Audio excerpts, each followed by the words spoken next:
Okay, thank you for all of you out there for attending this very exciting presentation on how to evaluate public transit for a regional attractor.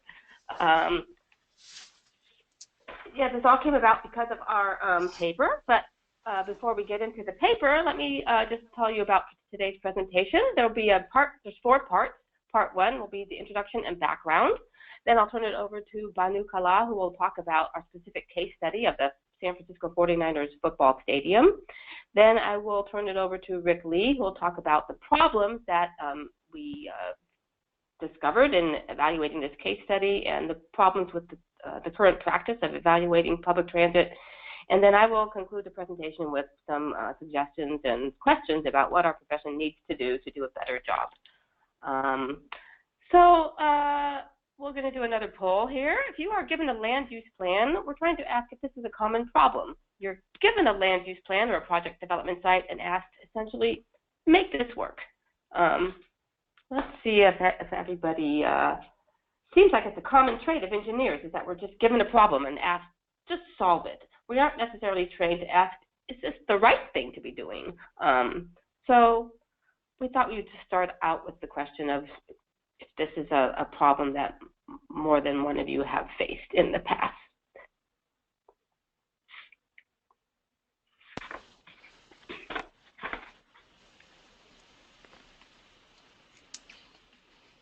And we are getting a few people. Yes, Nathan?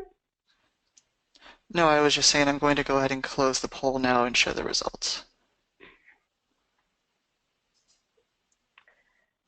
Okay, a lot of you voted, and a lot of you said yes.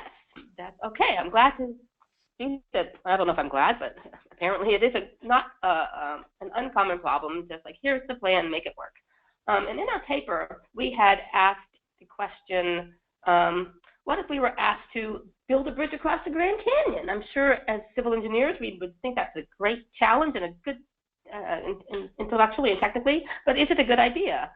Well, little did I know that it actually had been done. There is a bridge across the Grand Canyon, but my point is still the same. If you had to build a bridge across the South of the Rim where all the tourists are, would it be a good idea? No. So sometimes I think we need to take a step back and say, is this actually the right thing to do? The premise of our paper is that we as a profession do not have the adequate procedures to adequately analyze whether a major land use change is appropriate in the context of the transportation system. We're going to talk about why this is. Particularly, it's because of our over-reliance on the auto level of service tool. But then, if we don't have the right tools, how do we develop the right tools? And what happens if we don't have the right tools? Well, I propose that everything looks like a nail, and that means that we perpetuate auto dependency. Furthermore, I would argue that the lack of the concept, let alone the practice, of providing multiple layers of public transit is further cements our auto dependency.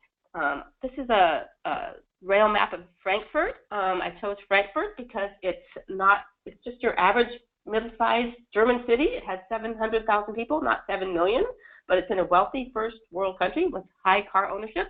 Yet you can see that the orange lines are the trams, the blue lines are the subways, the green lines are the commuter rails.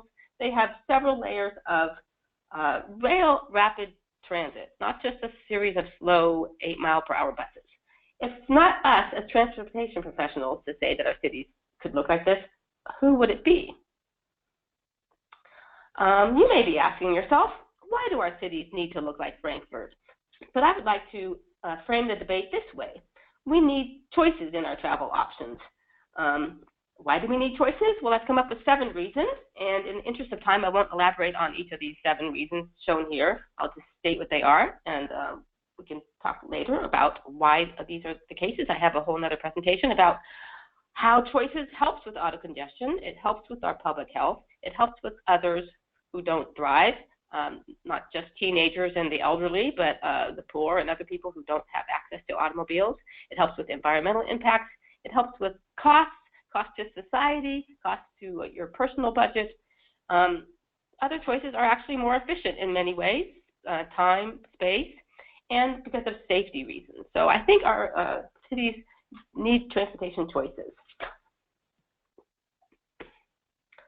But someone might argue to respond to that. But people want to drive. We're only giving them what they want. But I would argue that, in fact, we are only giving them one choice, and that choice is driving. Think of it this way. You don't get your kids to eat healthy by filling the fridge with junk food. If you want them to choose healthy food, you need to fill the fridge with healthy choices. As a society, we don't get our consumers to choose healthy transportation by only giving them one choice, the car. And I would argue that that's what we've been doing for the past 50 years, just giving our citizens one choice.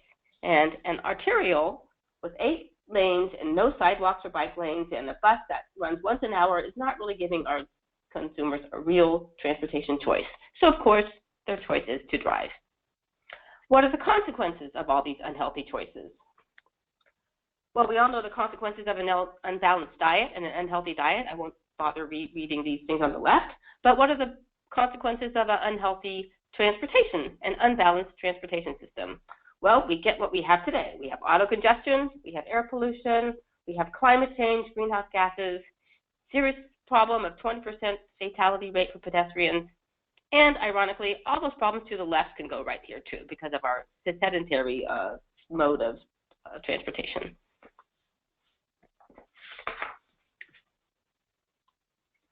Okay, I'm trying to change slides. There we go. What you measure is what you get. So back to our paper's premise, do we have the tools that we need?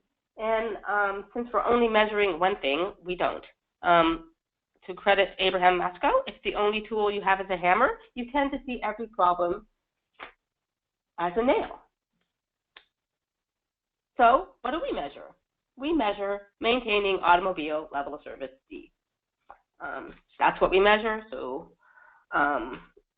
and in the 1950s, when cars were the new rage, that's what we started doing it, and we continued that for the next 50 years, accommodating all cars, regardless of whether some of those trips could easily have been made by other modes, including walking. Very little or nothing was included about transit and bikes. Lots of reasons for it to have evolved this way, and I'd like to encourage you to read our paper from May 2014 that was published in the ITE Journal. But even worse than just having one measurement for automobiles, we don't just measure one mode and not just one metric, but we just measure it in this tiny little 2-hour time frame. And furthermore, even though some new metrics are being proposed, they still only measure automobile travel. So we're going from roadway volume to capacity ratio and auto delay to new standards such as corridor travel time for autos and vehicle miles of travel, but we're still missing other modes. We're still just focusing on automobile travel. So it's obvious to me that we need more tools because we only measure auto level of service. Therefore, we only come up with solutions such as widening roadways. Transit is over here in the corner, essentially ignored. So the only recommendations we come out of our transportation studies are things that improve automobile level service E. There are many unintended consequences. First, but not necessarily the most important, but one of the many important unintended consequences are inequitable development conditions. The first person in pays the least, the last developer in pays the most. Is that equitable? I would argue not. We also get sprawl. All the development is going to the fringe where the roads are less congested. Third, we get overbuilt roadways for most of the day by concentrating on that 2-hour congested period. And most egregiously, I would argue, is the double standard. I wish if this were a class, I would ask you if you had any idea or examples of the double standard, but I'll give you two. It's a double standard that putting in bike lanes or maybe even a bus-only lane has to evaluate its adverse impact on the auto level of service. But all those thousands of cars that are being generated every day, they are never being evaluated for their adverse impact on transit travel times or adverse impact on bicycles. So this double standard is a serious problem. This is what suburban sprawl looks like in California. Overbuilt 22 hours of the day, 8-lane arterial, double right turn lanes, double left turn lanes, wide swaths of asphalt just covering up the land. And ironically, worst of all, still no good transit options or bike options on these corridors. The bottom line is that we keep providing more and more capacity for automobiles, wider roads, we signalize optimization for motor vehicles, bus turnout so that the buses don't delay cars, and no changes to transit, bicycling, or pedestrian infrastructure. In fact, these modes are adversely impacted by all the improvements for automobiles. Here comes the fanfare.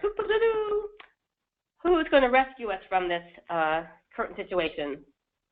Well, we're trying to start. We founded an ITE Committee on Transit and Traffic Impact Studies. It was founded 3 years ago. And the purpose was to document the state of the practice on how transit is evaluated in traffic impact studies. The study will determine whether and how transit quality of service is addressed, whether and how traffic impacts on transit service and operations is assessed, and whether and how transit providers are involved in the traffic impact study process. Those are just the 3 of the 4 or 5 issues that we're evaluating as part of our committee. So the committee is right now doing the State of the Practice report. The State of the Practice report has gone out for peer review, and hopefully we will be responding to peer review comments and publishing it through ITE this year. We hope to be doing a recommended practice, and the bottom line is to end up with better transit in our cities. So just to give you a taste of what we found in our survey as part of this committee, we surveyed 64, we got 200 responses, but we got 64 good responses from 64 agencies across the United States and Canada. And we asked them in their traffic impact study guidelines, did they assess the impacts of the proposed project on the transit system? By and large, the answer was no, not mentioned. 70 to 84% of the time. The most that was looked at in traffic impact studies was transit stops and stations. Did the project address or look at the need for new transit stops? 10% suggested it, and 70% didn't mention it at all. Even worse, 84% of the traffic impact study guidelines didn't talk about the project impact on transit routes or routing. 83% didn't talk about the project impact on transit operations. Another question we asked was, in the traffic impact study guidelines, is a transit quality of service analysis required or suggested in the settings section? Again, 85% of the agencies that responded to our survey said no, not even mentioned.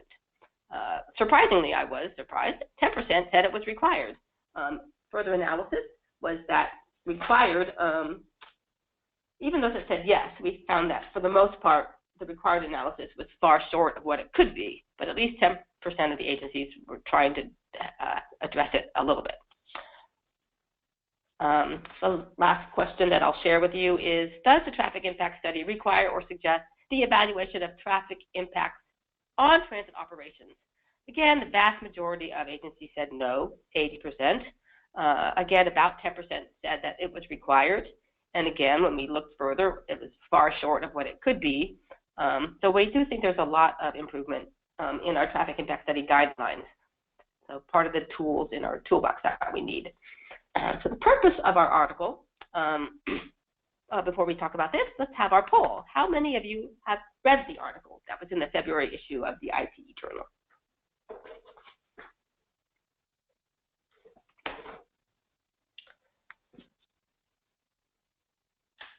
While we're waiting for the poll to come in, I'll just say the purpose of our article was to raise the issue of transit and traffic studies by presenting a case study of a recent major regional attractor, in this case a football stadium. In another case, we don't want to just be picking on major sports stadiums. It could be a major hospital complex. It could be anything that attracts people from a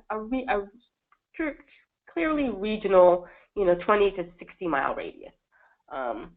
We want to start the discussion of what we are doing wrong and what we should be doing at all levels, the city level, the regional level, and the professional level.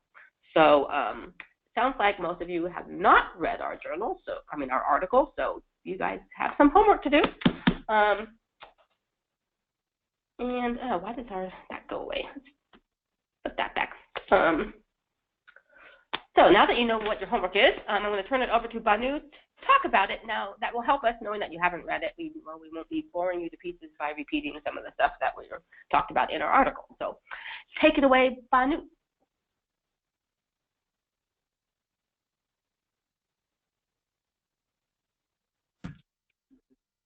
Can you guys see my screen? Yes, we can. Thanks, Michelle. So as Michelle mentioned, we chose the recently built stadium for San Francisco 49ers team as an example of regional attractor. And so we conducted a case study of the transit planning efforts that were done for the stadium that was recently opened in the Bay Area. To provide a brief overview of San Francisco 49ers, it's an NFL team since 1950. It's one of the two NFL teams in the Bay Area, the other being Oakland Raiders. And from 1971 till 2014, games for the San Francisco 49ers were hosted at the Candlestick Park in San Francisco. However, the Candlestick Park is one of the oldest stadiums in the NFL history and is in poor condition. Hence, it was determined to be no longer adequate, and the 49ers were relocated to a new stadium called the Levi Stadium that's located about 40 miles south of San Francisco in the city of Santa Clara. Since 2014, this new stadium called the Levi Stadium has been hosting all the 49ers games. Levi Stadium has a capacity of about 80,000 seats. It's a multi-county and regional trip attractor. Fans come from all over the Bay Area and also from other parts of Northern California. In addition to 49ers games, the stadium hosts concerts and other sporting events, including a few hockey and soccer games. Recently, Super Bowl 50 was also hosted here. So to provide a brief overview of the transit connectivity of the stadium is well served by buses and light rail operated by the Santa Clara County Valley Transportation Authority, which is called the VTA here. The light rail network near the stadium, which is shown in red lines here in the map.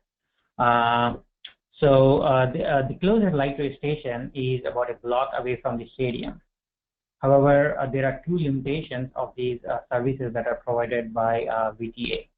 Firstly, they operate primarily within the county. The light rail network serves only about 25% of the county. And secondly, they have limited capacity. The light rail trains have a maximum of 3 cars and have a capacity of about 300 passengers per train. Regional transit connectivity to the stadium is provided by Altamont Commuter Express, ACE, Capital Corridor, and Caltrain. All these three are heavy rail services. ACE, which is shown in pink, if you see here, it actually, I don't know if you can see my screen, but actually it goes to the right. So ACE, it actually connects the city of San Jose with San Joaquin Valley, which is located to the east of the Bay Area. Capital Corridor, which is shown here in dotted green lines in the map, it actually goes from the city of San Jose to the northeast of the Bay Area to the city of Sacramento, which is the capital of California. And Caltrain, which is actually shown in the dashed blue line in the map here, it runs through the peninsula region of the Bay Area and it connects the cities of San Francisco and San Jose. Of the three services, only ACE and Capital Corridor have a close-by station. They are located about a quarter mile away from the stadium. However, they both provide infrequent service. Capital Corridor has headways of about 90 minutes or more, while ACE runs during weekday peak periods only, with 3 trains in the peak direction of travel. That is 3 westbound or southbound trains in the morning and 3 eastbound or northbound trains in the evening. And no service is provided over the weekend. Hey, Banu? Yeah. Hi, sorry to interrupt. We had just had a question come in. I think someone might be having an issue with audio. For the attendees, if you can currently hear Banu, please raise your hand in the chat interface, please.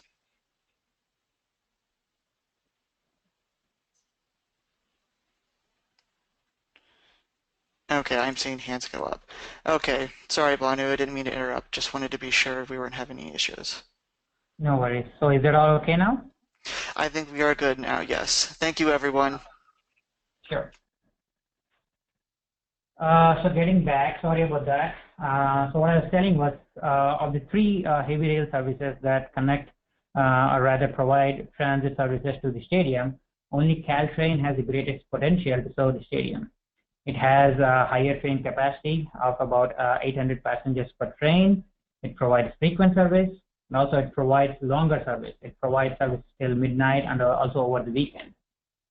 But the closest station of Caltrain is located about 2 miles away. So Caltrain service, like the potential of Caltrain serving the stadium is dependent on VTA's light rail for connectivity to the stadium.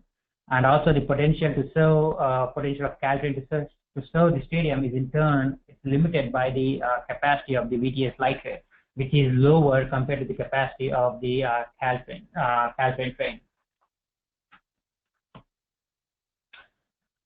So, as part of the relocation, stadium relocation, an EIR was developed, which was led by the city of Santa Clara.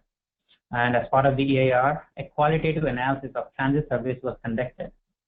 In the settings section of the EIR, a description of existing transit service available near the stadium site was provided. Information about frequencies, headways, and operating hours of various transit services were provided, along with the details about the nearest stations. However, no quantitative analysis of transit services was conducted in the EIR. All of the transportation impacts that would be associated with the stadium were determined to be traffic related, that is, impacts to intersections and roadway segments.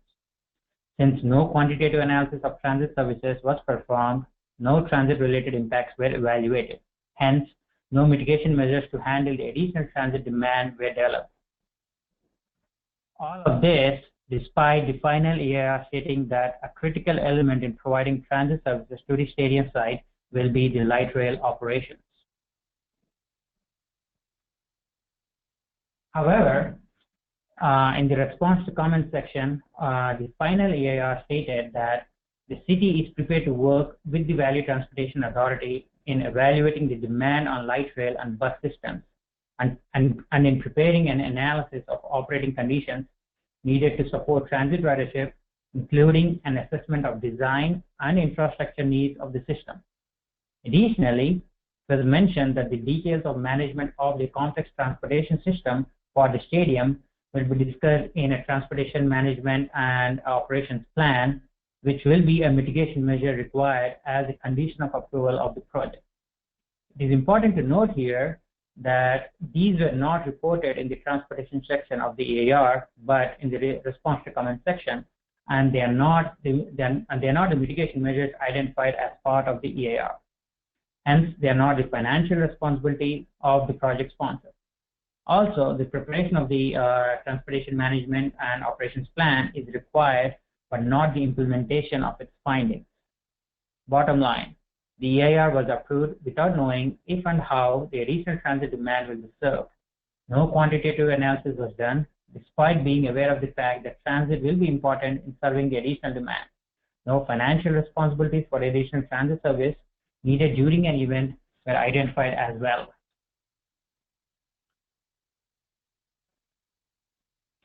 What was done in the transportation management and operations plan?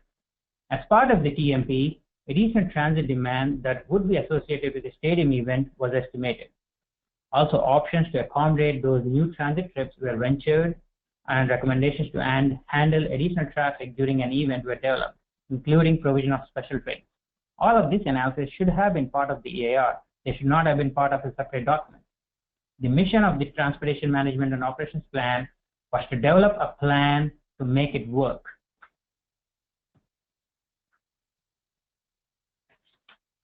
As part of the the transit analysis that was done for the EIR and the Transportation Management and Operations Plan, there were a few things that were excluded.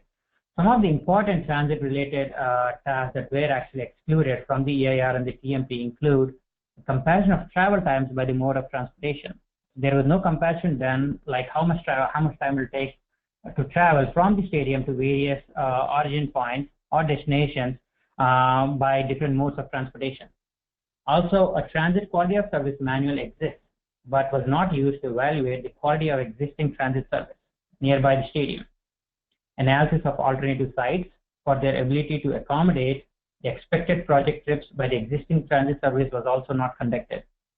Evaluation of transit impacts, as mentioned earlier, qualitative analysis of transit was not performed, and no impacts and mitigation measures to transit services or operations were determined.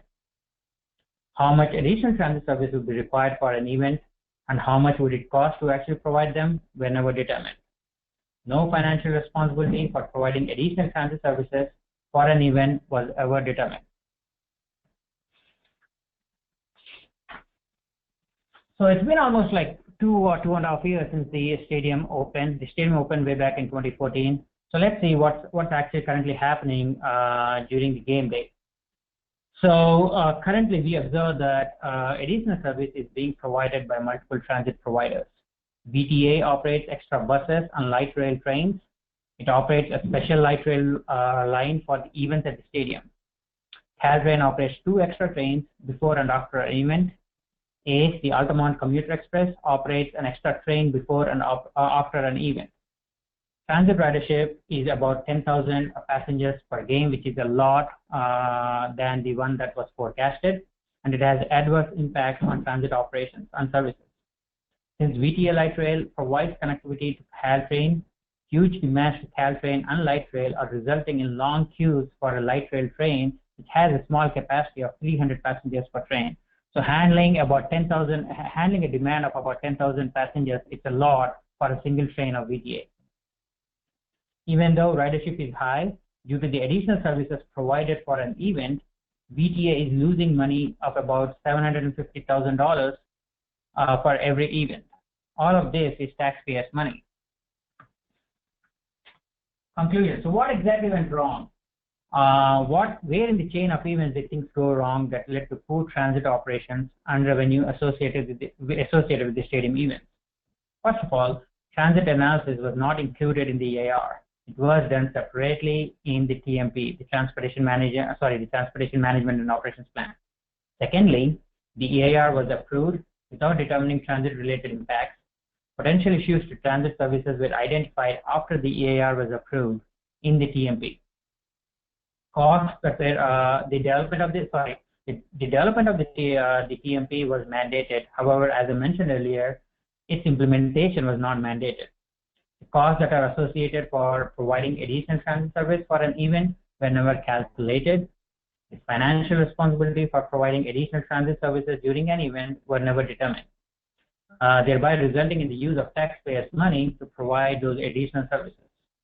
Finally, the stadium generates a revenue of about $12 to $20 million every year in parking revenues. There could have been an agreement to use those funds to offset some of the costs that are involved in providing additional transit services during an event, but it never happened. Further discussion on problems and potential solutions will be led by Richard Lee.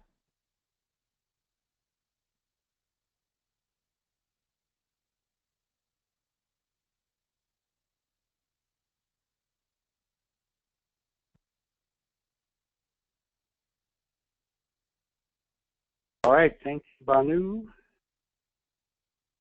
And can everyone see my screen? Yes, we can. Okay, Banu has outlined what was done, what the problems are, what went wrong. Now the question is, who fumbled the ball? So I'm going to look at this, and this is Richard Lee, by the way, at 5 involved agencies or sectors: the state, regional agencies, local government, the transit and paratransit providers, and we'll consider private as well as the public transportation providers that Banu mentioned. And finally, the private sector, particularly team ownership and the project proponents. So first of all, state agencies, the State Department of Transportation, which in California is Caltrans, are mainly concerned with long-range, average day impacts and mainly impacts to the state highway system. Now, you might think, Banu mentioned the draw of the 49ers. They're one of two teams in Northern California. They typically draw far beyond the Bay Area. So it is, in a sense, bigger than a regional concern when there's a new football stadium. And actually, California is moving towards some policies that would lead possibly to more consideration and locational analysis of major new generators like the 49ers Stadium.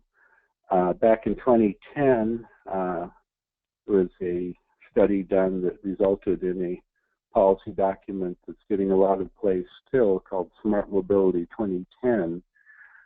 Basically, it looks at, this is done in conjunction with the transition from the state's Caltrans mission statement, moving from maintaining mobility to enhancing California's economy and society. So that said, the state highway system is not this unified, undifferentiated system. In different environments, in urban environments, it will have multimodal concerns of many users, more impacts to sensitive populations that have to be considered, and that argues for things like context-sensitive design. In other areas, particularly the Central Valley of California, goods movement related to agriculture and ag processing are important, and that might lead to different consideration, more consideration for trucks on state highways that serve the valley. At the same time, even as we speak, new traffic impact study guidelines are being developed by Caltrans to sort of reflect these concerns and get more multimodal considerations into the standard traffic impact study guidelines when the state highway system is involved. Those are still underway, so it's a little soon to say how those will come out. But the direction, at least, is good. There are other state laws, notably Senate Bill 375 and Senate Bill 743, that essentially are moving the concerns of regional planning and traffic impact studies, respectively, from level of service considerations as the primary or the sole criteria to VMT and greenhouse gases. In other words, the impacts of the natural environment are now viewed to be more due to emissions from vehicles.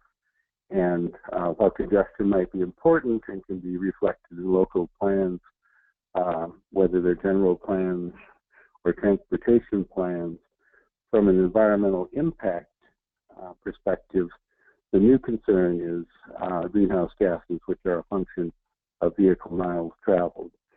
So all these things, if they had been in place, might have led to a different kind of EIR and perhaps different results, although the fundamental problem might be with 49er Stadium is just its location, and is it well situated for a regional, even mega regional attractions as it draws from Sacramento, Central Valley, Central Coast of California, as well as the Bay Area. And it's not likely that will, while the state plan might say consider that, it seems doubtful at this point that the state will get involved at the level of commenting or saying this is a bad site when it's proposed. So some good direction, but I think the state concerns are still at a higher level and more process-oriented versus active planning. At the local level, cities and counties, in this case, the city, the host city is Santa Clara, and they were understandably most concerned with the impacts to their communities, fiscal impacts first and foremost. They wanted to make sure that this would be a net positive, and that is being debated in Santa Clara now. Neighborhood impacts, particularly from local traffic and parking. They wanted to make sure that their residents were protected from football traffic. And that was pretty much the extent of their concerns. They might have, they thought about it, and indeed some local planners might well have, saying the more people who arrive at football games on transit, the less we have to worry about local traffic and parking. But the unfortunate reality in California, and indeed throughout the U.S., very few cities own and operate or have more than one seat on a 15-member board when it comes to the transit agency. The transit agency is another entity and not one that they have control over, so they ignore transit solutions and impacts by and large. They certainly don't collect mitigation fees for transit, because that would be basically being passed on to another agency that they have little or no control over. And I would argue this is a fundamental problem, that transit being separated, and there are good reasons why transit agencies should be bigger than a city, but when it's somebody else's problem, it can be a big problem, but no one, at least at the local level, will even raise questions or propose solutions. So the regional agency, this seems like a logical, and I would argue it is a logical level at which to develop policies for major regional traffic generators and mega regional traffic generators. Regional agencies are concerned with long-range average day impacts to their regional system. So in a sense, MPOs, if they're federally designated, are much like state highway departments. They've got their systems, they're complex enough, they have lots of issues, and just identifying where there will be daily congestion or daily issues or daily movements from A to B that need to be accommodated takes up most of their modeling, forecasting, and policy development time. They're concerned with transportation, and since in the Bay Area, most of the funding that isn't sort of programmatic and competitive is for transit. Transit is a big concern, and again, something like 49er statement should draw their attention for that. In California, land use and its transportation effects is becoming an important secondary and in ways almost equally important concern due to several factors. Some of it is the SB 375 mandates reduce VMT and greenhouse gases. Land use can have a significant impact in the long run. So MTC, the regional agency in the Bay Area, their current regional transportation plan is as much a land use plan as transportation. It identifies areas called priority development areas, where if development goes, because it's served by transit, because it's walkable, VMT should be less.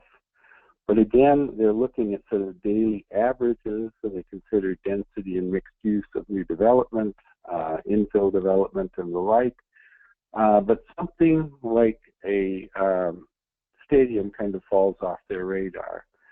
They're mandated to do regional transportation plans every 4 years. Airports and ports have always been a part of RTPs. But things like stadiums, which are occasional generators, in the case of football, they're weekend generators, they're a little bit off the radar. And I asked the question hypothetically, did the 49ers review the RTP first? Probably not. They could have looked at that and said, gee, here's where the transit service is. This is where it's planned to come in the next 20 years. But even if they had, it's mum on things like sports venues, major hospitals, things which are viewed. Airports and ports are generally publicly owned and operated, and they don't move around too much, and we don't build new ones. I think in my career, the Denver airport is the only new major airport to be developed from scratch. So for the most part, airports and ports are fixed. Regional plans consider them because they're fixed, they're important to the economy, and they produce lots of daily trips. But something like a stadium, not so much. And something like a hospital, which can be as big or bigger a generator as an airport or port, also falls off because that's viewed as, that's a different sector of the economy determines those, and they must have their logic, and we'll just have to accommodate them when they locate where they do. But I think it's interesting that regional agencies concerned with transit and also, very much concerned with reducing DMT effectively can't find the time or place on their agendas for something like a major sports venue. So how about the transit agencies themselves? As Banu pointed out, they're getting stuck with a $750,000 bill. They're the ones that maybe could step forward. Again, their chief concern is funding, and then their regular riders, which are, of course, through fares, a major source, though not the majority source of funding for operations. And so they sort of have to depend on those. Going after new funding sources, such as a football team, they don't have the process or procedures in place to do that. And so I think the ETA, which is the local bus operator, did what it could, and the transit say they were hopeful that people would buy the passes. But there's sort of a disconnect between the rail and the bus, but most people, or more people, to drive and few people to pick up the passes. I think the studies, and Banu can comment further, ridership is higher than anticipated on transit, but because of the service and because more people are using buses rather than rail, the costs are higher as well. What about private paratransit? And this is being talked about more and more. Charter buses have always been a part of sports venues, left to the private sector. The problem, I think, would be ideal if transit agencies could be the charter agency of choice, but there are provisions in federal funding for transit that prohibit them from competing with private enterprise. So as long as there are charter bus companies out there, they would probably scream foul and possibly take legal action. And then there are TNCs, the Ubers and Lyfts of the world. And we'll see in a couple of slides, the Atlanta Braves have a new stadium going in very suburban Atlanta, and their hope is being pinned to TNCs. So again, transit agencies, this is kind of off their radar and in some cases off their legal purview for providing service.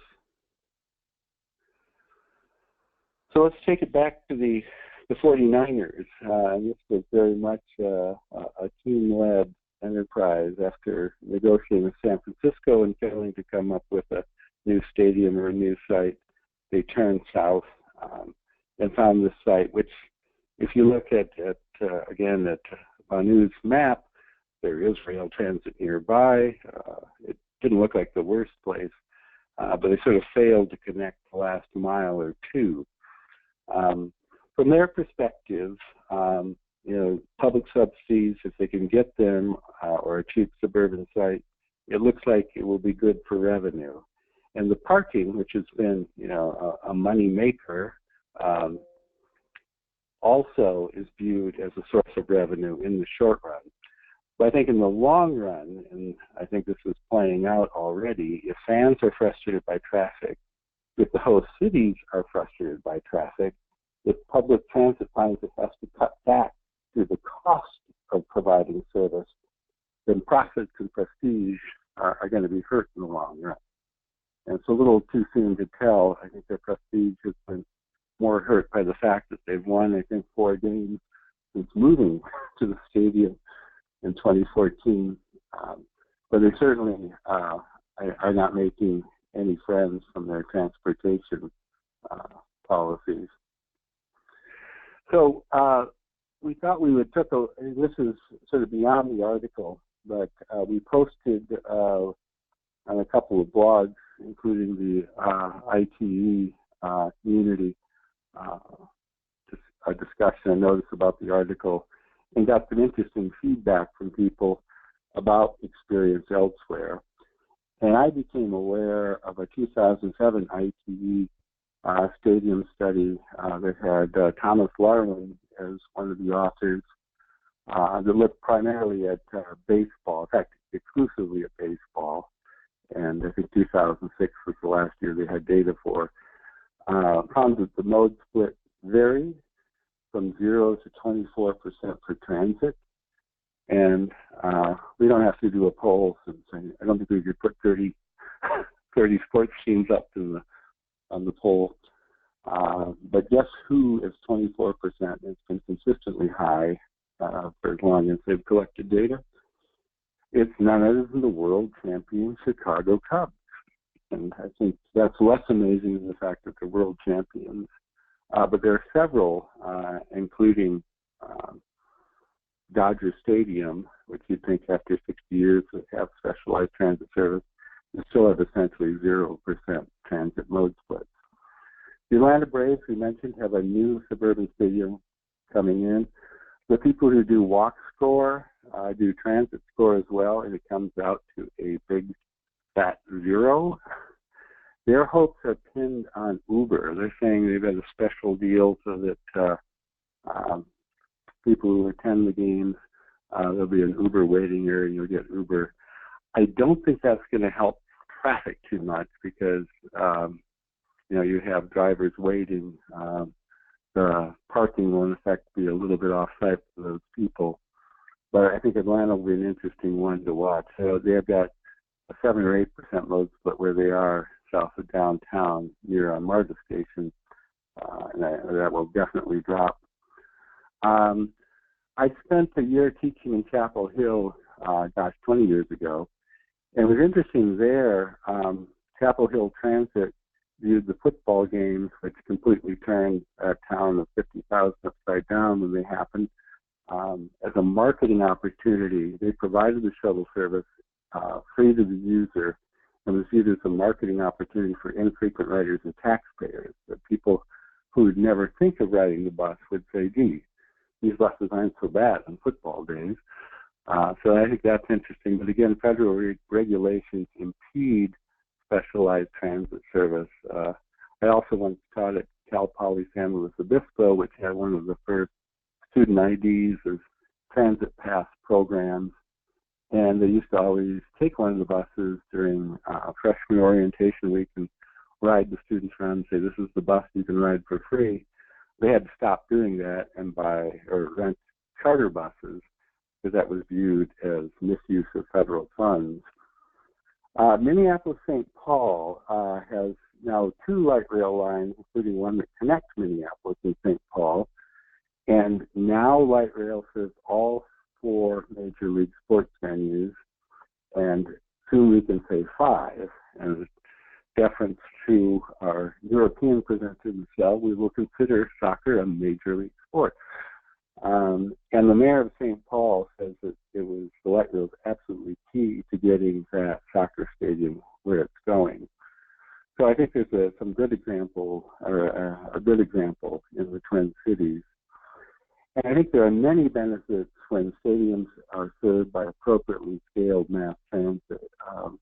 If you've been to Wrigley Field, you know that the neighborhood is now known as Wrigley Town. And plenty of people make money selling parking, but there's virtually no parking provided at the stadium. Everyone comes by the L or by bus, or walks or bikes. And then before and afterwards, local businesses, particularly bars, get lots of service. So it has local economic benefits as well as the other benefits from transit. So looking at these actions, I think it's the regional agencies that really need to take the wheel.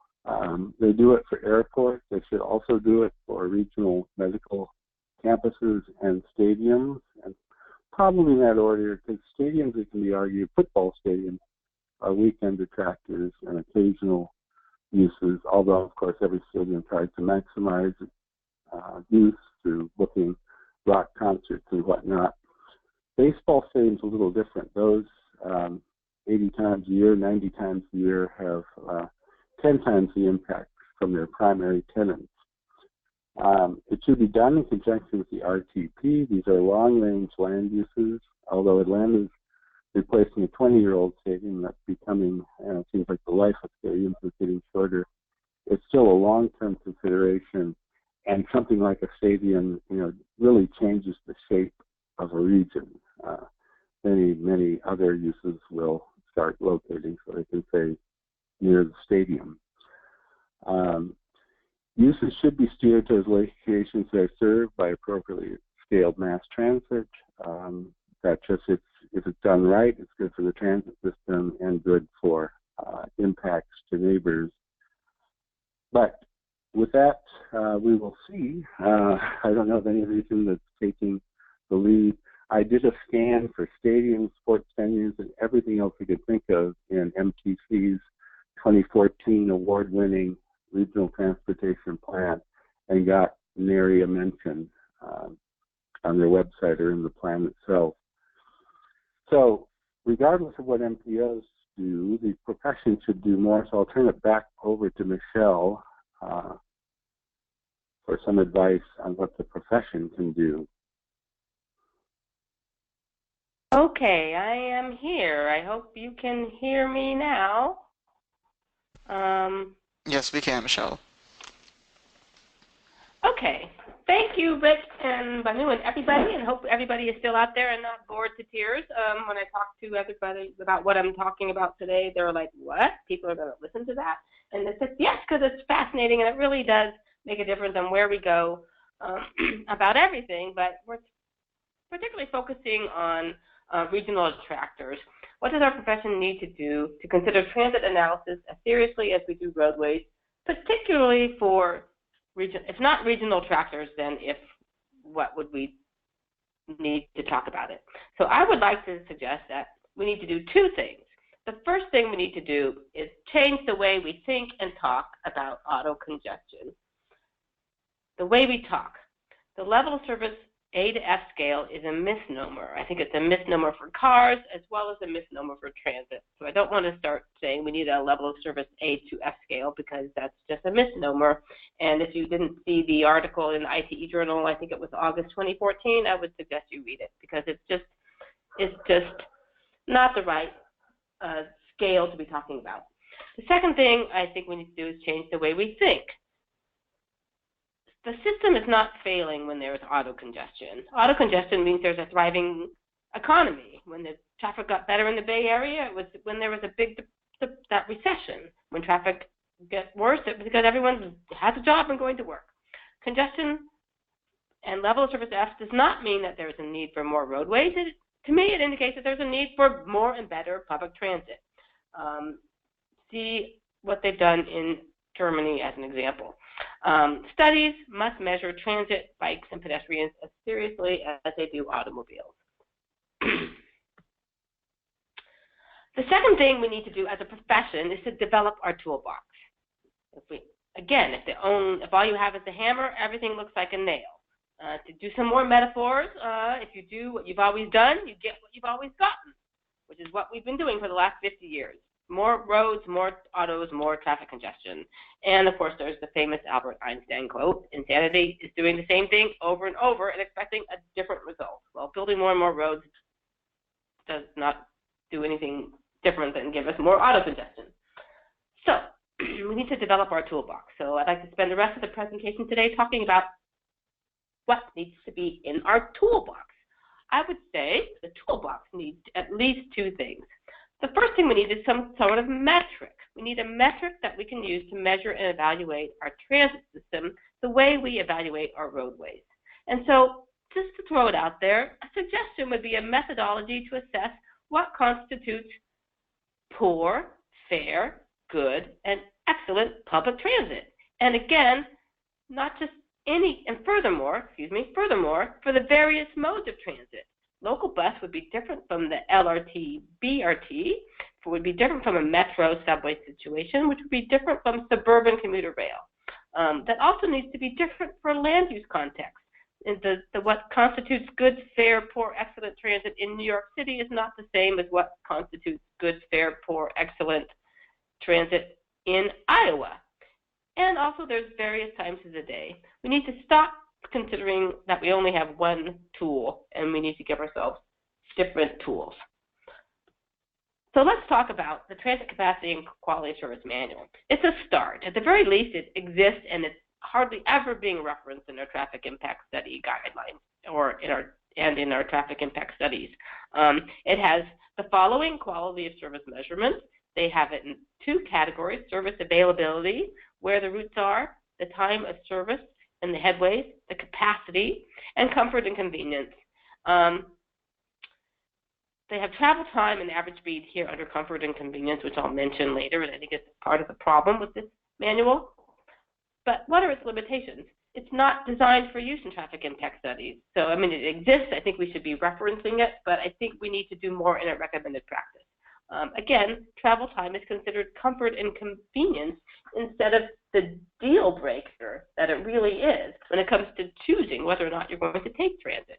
Another limitation of the manual is that there's only one table for each element, and I would argue one size doesn't fit all. Here's a table from the second edition. It still used the level of service A through F. For those of you who aren't familiar with it, the third edition replaced this table and got rid of the level of service A through F, which I applaud. I think it's good. However, the new table is a page and a half because instead of a level of service A, it has a paragraph description. So for the purposes of this presentation, it was easier to put in this table from the second edition. But we need to talk about headways and what kind of headways are good in what kind of context. And as an example, how about this? Here's the frequency standards that come from San Francisco Muni. You note that they have different types of bus lines here on this column and different time periods. So they don't expect to run 10-minute headways on every type of bus on every time period. But they see that as you can see, it's context sensitive within the bus service. So I would propose for a tool in our toolbox, what if we said, for example, this table represented good transit service. Less than these frequencies of headways would be poor or fair. More than these frequencies would be excellent. Then if we had this type of metric as a profession, we could evaluate a site and evaluate the transit serving that site and say, oh, its transit service is fair in terms of headway frequencies. Then the mitigation measures could be to upgrade it to good. I think as engineers, that's what we are trained to do, is have a metric, have a quantifiable measure, and how do you move to the next measure? So I would argue that we need this for our traffic impact studies. So in addition to that basic metric of evaluating what constitutes good transit service, the way we have a metric that what constitutes acceptable automobile level of service, we need a recommended practice and procedures. And fortunately, ITE is the right organization for that. ITE has a recommended practice for traffic impact analyses. As our committee evaluated when we did a literature review of all the potential metrics and procedures and guidelines out there, this is woefully absent of any assessment of the transit service at all in the traffic impact study. So we're already working with ITE as part of our committee to add another chapter to this manual on how to evaluate transit in traffic impact studies. So now we have the place to put it as a profession. We need the metric, and we also need to kind of elaborate on more what that recommended practice could include. Since I love metaphors, we need to talk about how to level the playing field between modes. We need to analyze transit, bikes, and pedestrians at the same level and the same level of scrutiny as we do for autos.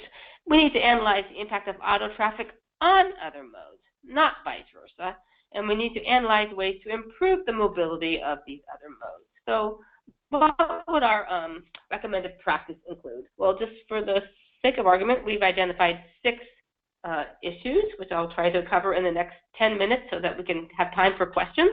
There should be a setting section, and that was the one area that in our survey of the 64 agencies, they did a pretty good job. 30% of the agencies talked about the setting of transit, but what's not being done is over here. The assessment of the quality of the transit service, particularly capacity, frequency, and travel time. And this is particularly important for regional attractors, which is the topic of today's presentation. The second thing that would be included in the recommended practice is the impact section of the traffic study. And again, 10 to 20% of agencies are addressing the impacts of transit riders on transit operations, at least for regional attractors when it's most important, when you have mass quantities, 10,000 riders, for example. You do need to study the impact of those transit riders on transit operations, but you also need to study the impact of the project and the project traffic on transit operations. This is the missing piece. Practically nobody is assessing the impact of the project on transit. The third thing that I think the recommended practice should contain is obviously an assessment of how we should go about mitigation. And I would say there are 3 components to mitigation. Again, there's what's being done in major cities like New York and San Francisco, the impact of the transit riders on transit operations. Again, this is particularly important for regional attractors, but we should also be analyzing the mitigation of auto traffic on transit operations. This is the double standard. We never look at how the auto traffic is slowing down the buses on our arterials, or how the auto traffic is impacting pedestrians and bicycles on the street. We do the opposite, but we never analyze the impact of auto traffic on transit. And I would argue there's a third piece that we should look at in mitigation. How about the mitigation of the auto impacts by providing better transit service? We cannot continue to evaluate our modes in silos. Right now, we look at this. I borrowed this graphic from a business website. Communication silos kill innovation, but I would argue that transportation silos kill our choices. We look at impact of cars and cars improvements. How many new bus riders and bus improvements? How many new rail riders and rail improvements? How many bicyclists and bicycle improvements? But what about the fact that improving the rail service, providing some decent rail service, would reduce the number of cars? So that's why I think the fact that you could provide improved transit service as a mitigation to auto congestion should be part of our recommended practice, particularly for regional attractors. Okay, the fourth thing that I think a recommended practice should contain is the capability and the cost of providing the assumed level of transit service. This is particularly pertinent for regional attractors. As we found out in the San Francisco 49ers situation, it was absurd to say that the Altamont corridor will run game day trains when right now they don't even run service at all on the weekends. So how are they supposed to serve a Sunday football game when they have 3 trains in the morning AM peak and 3 trains in the PM peak? It was just absurd. So the recommended practice should say that if you're saying that there should be an increased augmented level of transit service, what does that mean? Do you need new rolling stock? Do you need new platforms? What are the operational costs in terms of drivers, security staff, special event ticket sales, information points, not to mention the fuel and energy and other operating costs. The bottom line in our case study was that it was $1 billion football stadium with hundreds of millions of dollars of revenue and 0 for transit operations.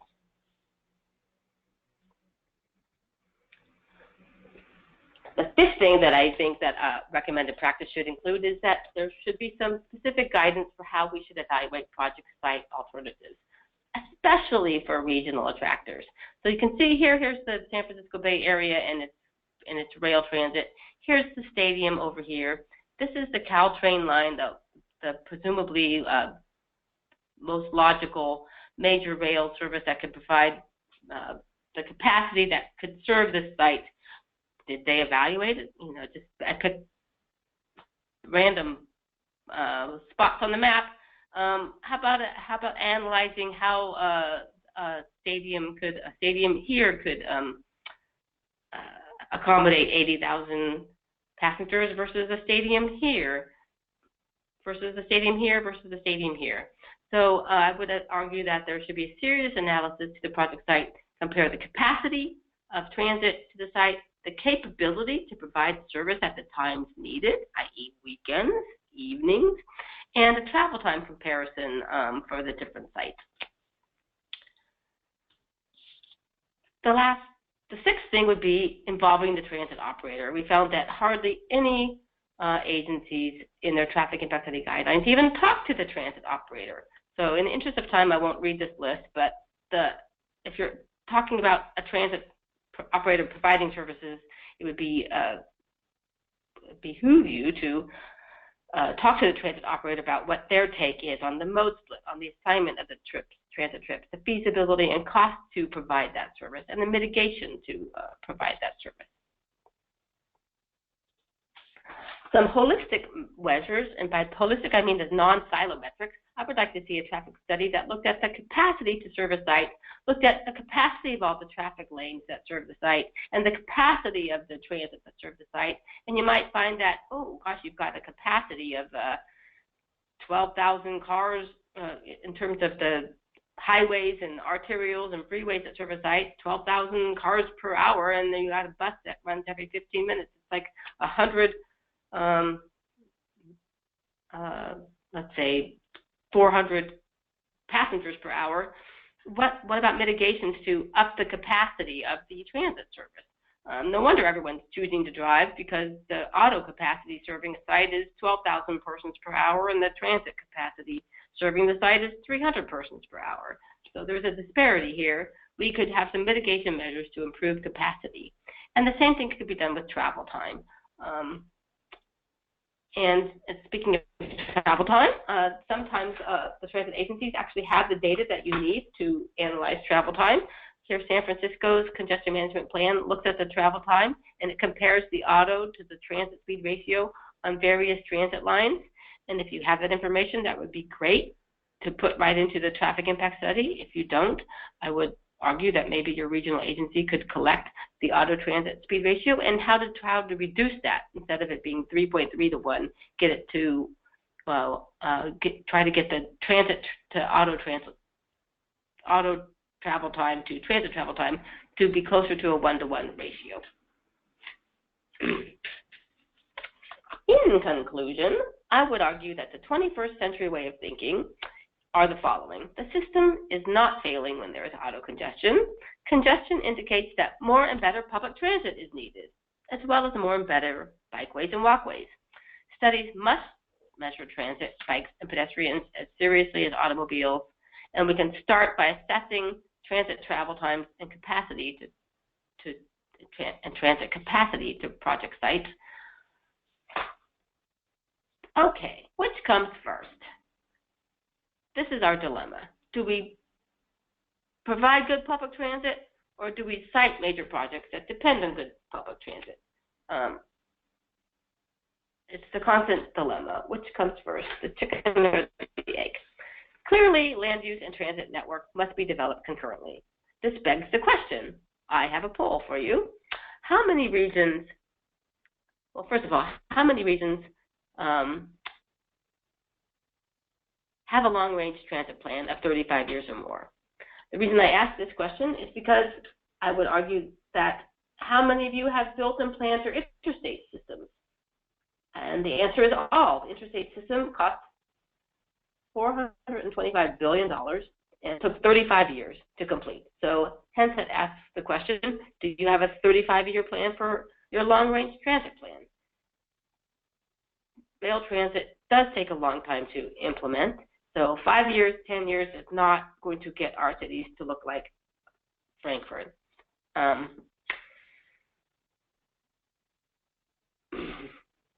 Again, to reiterate, the interstate system that is now considered complete as of 1991 cost $425 billion with a B dollars in 2006 dollars. Now it's 2017. Who knows what the number is? I'm getting a couple of yeses. I mean, 30% of you said yes. I'm very pleased to see that. I think 35 years is the minimum that we need to talk about. Certainly not 5, certainly not 10. I don't even think 25 years is enough when you're talking about your transit. The city is not going away. Transit needs to happen. The rest of you, I would like to encourage you to start thinking about transit in the long term.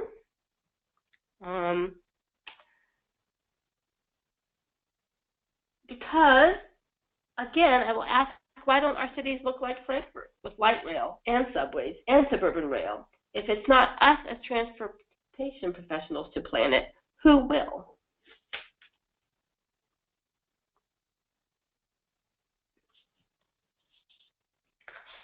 Okay, right now I'd like to have you start thinking about questions, comments on our list of things to include in the recommended practice, other ideas to include, other ideas for metrics. We do want to go forward with a recommended practice after our state of the practice report is completed. So while you're forming your questions, please send them in and type them in. I'll just show you this arterial from Turin, Italy. This used to be the railroad line, so the street was very ugly. It was just the surface railroad line. They spent who knows how many hundreds of $millions to underground the railroad. So now they have the heavy rail is underground. And when they built this arterial, I asked them, how did you pick the 4 lanes?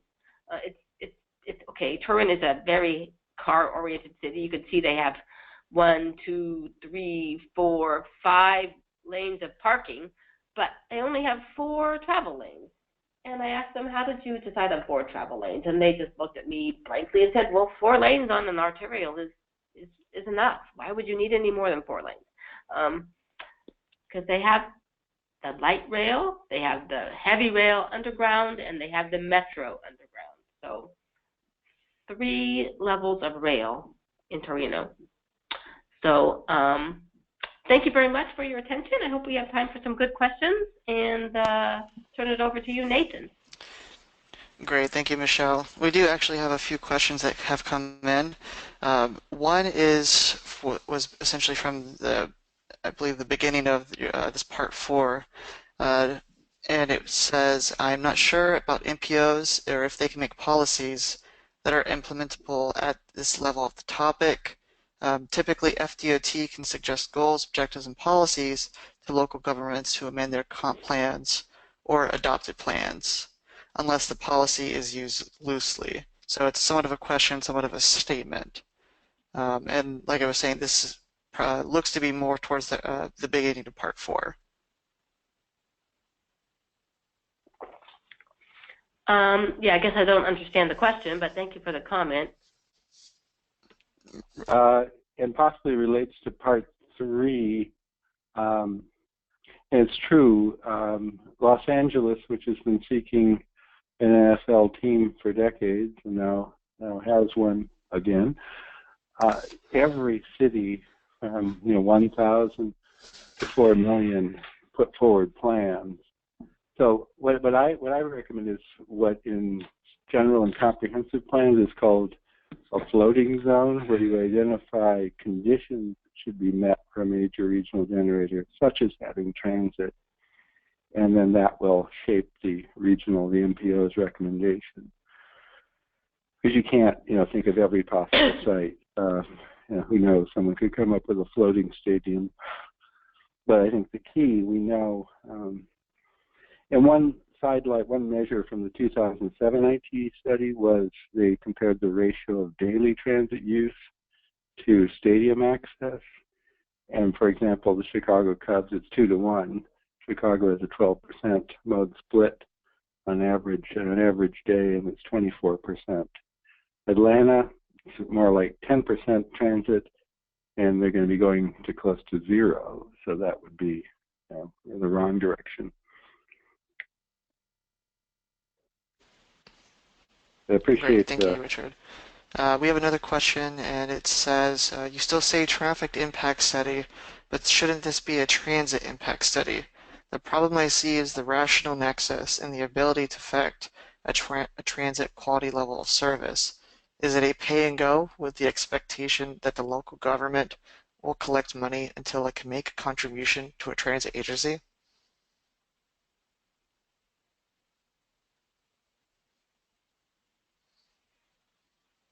And again, I think, Michelle, this is for you in regards to part 4.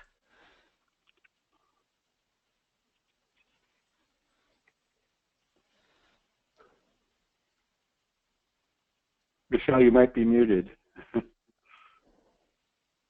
You're right. I'm talking to myself. Hello. Can you? Thanks. Yes, we can. Okay, you're right. Another recommendation we have in this and other papers is that we should be talking about transportation impact. And again, I'd like to have it be holistic. It shouldn't be silos. It shouldn't just be looking at autos. It shouldn't just be looking at transit, because I really feel that improved transit options will reduce the demand for wanting to drive. The reason we drive so much, including myself, is because the options to take an automobile are so much easier than the option to take a bus, or the light rail doesn't exist in Oakland anymore thanks to the the problem in the 60s when they closed down all the light rail. So, but again, the problem is that the pay and go is a definite problem. The local government will collect money. Yes, I think they should collect money and collect with a transit agency. I think that's why a 35-year plan for a transit plan is essential, so we can start collecting money now to build the transit system that we want in the future. And but the local governments in California right now have absolutely no incentive. Any money that they collect, they want to keep. They don't want to give it to another agency. That is a huge, huge problem, I think, with our transportation profession, and it's not something that we at ITE can solve. It's a bigger problem than that. I don't know if Rick or Banu want to comment on that. Yeah, I would add that something, if it's $1 billion project, and to cite the Atlanta Braves, to their credit, they worked out a deal with Uber to provide, TNC service. But when you're $1 billion, more than just paying fees should be expected. But I think if the fees were regularized, it would be like toll revenues. Places that have toll roads and toll authorities are finding that they can accelerate improvements because they have a stable revenue stream and can do various forms of revenue bonds. But you got to get the process going. You got to be collecting the fees before you can do anything.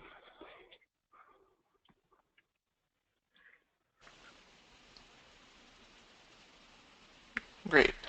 Okay, well, another question is, should transit be evaluated for large projects or for all projects? Oh, clearly for all projects. The reason why we're focusing on large projects is that was the subject of our paper for regional attractors. But our recommended practice will definitely include all projects. And again, small projects might just pay a fee. They might just, if they're medium-sized, say, consider making transit passes available to your employees. And then, large projects, maybe something more, like a last-mile connector.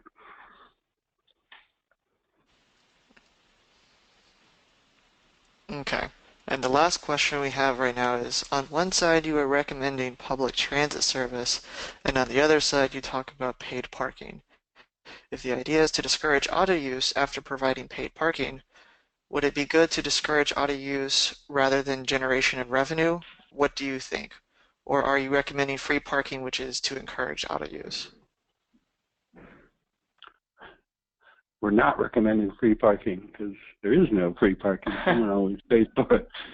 But certainly, if that $40 and up, if 10% went to alternatives, there would still be the disincentive of paying and some funds for alternatives. And I think that's the sweet spot in the profession today. Is it's always difficult to encourage changes when people aren't familiar with them. But if you, pricing certainly is a disincentive to use that revenue to finance alternatives, and people say, hey, I have a choice. I can pay $40 or pay $10 and take a little more time to get to the stadium. In the meantime, follow the game on my mobile device if I'm late. Yeah, I would argue that the idea behind the paid parking is that the city is and the team owners together are collecting that money, and none of it's going to help pay for public transit. So I certainly don't think parking should be free.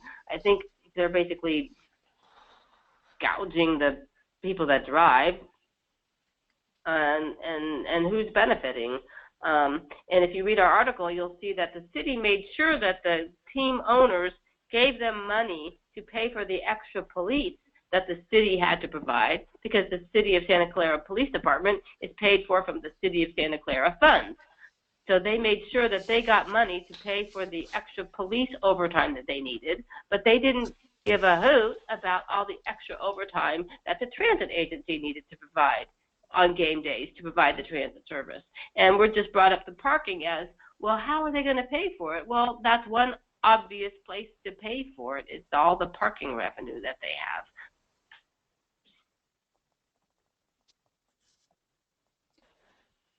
This is Martin Guttenplan. I just want to point out that in Florida, we have some tools that can be useful for determining some of these metrics that you were talking about earlier, with the quality/level of service handbook, which has the ability to do multimodal comparisons.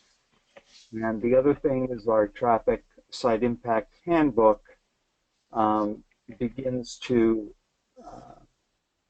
tackle some of these questions regarding how do we mitigate and evaluate to fund transit and other non-motorized improvements. So just a plug out there for some of the products that systems planning has put out. And I'll be quiet now. Thanks, Martin. Okay, we have time for just one last question, and it's should we do a transit study for a gas station convenience store?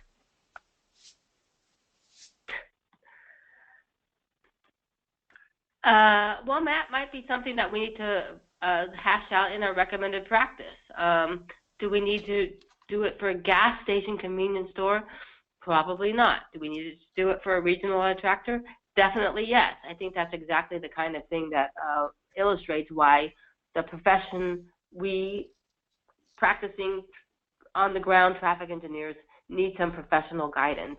And ICE has committed to publishing our state of the practice report, and hopefully they'll commit to our next step, which would be our recommended practice.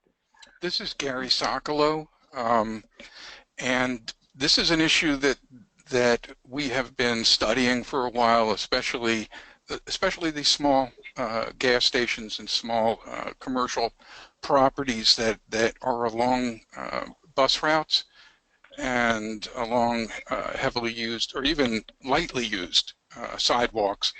Is that currently a person could argue that there is no right of access to a pedestrian. However, the Americans with Disabilities Act does have some language in there, and it looks like we, and I'm speaking of Florida DOT, can use some more guidance on this, on how to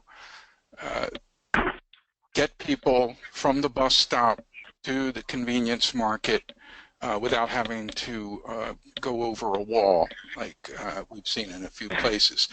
Like I said, it's a matter of scale. I mean, it's one thing, you've been talking about a stadium, and it would be a different thing for a 1 million-square-foot shopping center. And the convenience market still needs to consider the pedestrian and the person using the bus nearby. Yeah, in many small towns in California Central Valley, those convenience markets are the corner stores. So that would be one important thing, certainly pedestrian access. But again, if you're putting a high turnover facility on a corner that impacts transit, and going back to one of Michelle's original points, we do consider the impacts of putting in a bus lane. What's that going to do to the auto traffic?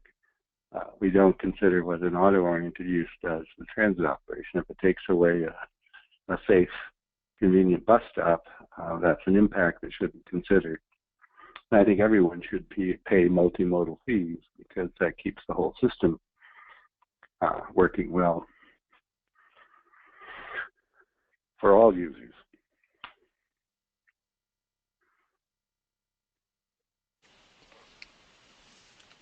Okay. Well, we are unfortunately out of time today. Thank you everyone for being on today and attending today's webinar. Michelle, Richard, and Banu, thank you so much for being guest speakers today. We really appreciated your presentations and your input on this topic. For all the attendees out there, we'll be sending copies of the presentation and other webinar materials to you in a day or so in a follow-up email. If you have any other questions for the presenters, simply let us know and we can pass along questions to them themselves. We'll also provide their email addresses in case you'd like to respond to them directly. And on that note, we will go ahead and close the presentation, the webinar today, and thank you for attending. All right. Thank you all. Thank you. Thank you.